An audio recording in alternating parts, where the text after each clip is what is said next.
Hey, Senator, we're talking way too much substance here. Let me get back to politics here. And you know, Michelle went to Wellesley, so, you know, I'm going to hear about this question because Hillary went to, you know. Anyway, as far as Hillary Clinton's job as Secretary of State, you're not, the record itself, Benghazi notwithstanding, you question whether she would get a passing grade as Secretary. I do. I think the foreign policy of this administration has been a failure, primarily because it was premised on a failed notion, and that is that somehow if the U.S. stepped back from the world, that other countries would fill that void in a positive way, and that's not been the result. What we have learned from this experience is that while the rest of the world doesn't like to be told what to do by America, they expect us to lead, and they want America to lead. They understand that we're uniquely positioned to create a coalition of free nations who will do things like protect freedom of navigation in the seas or the respective territorial boundaries. And in the absence of that, you see the chaos you see all over the world. And she was at the State Department when all this was happening.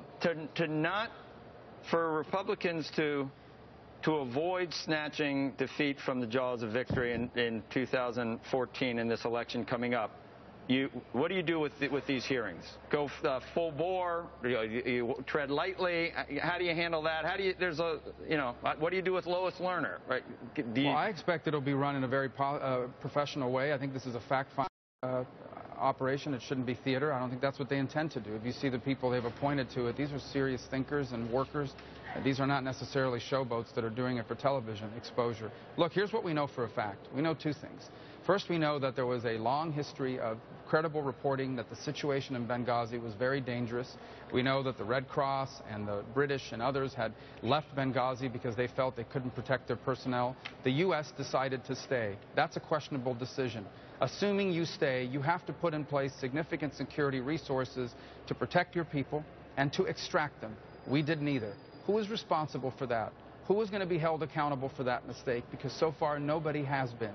I think that should be a significant part of this inquiry. And the other is, the White House made a decision to go to the American people and tell them in the early stages after this occurred that this happened because of a video. They didn't want to say that it was because of terrorism, because if you recall, their narrative during that time was that terrorism was on the run. Senator? They also need to be held accountable.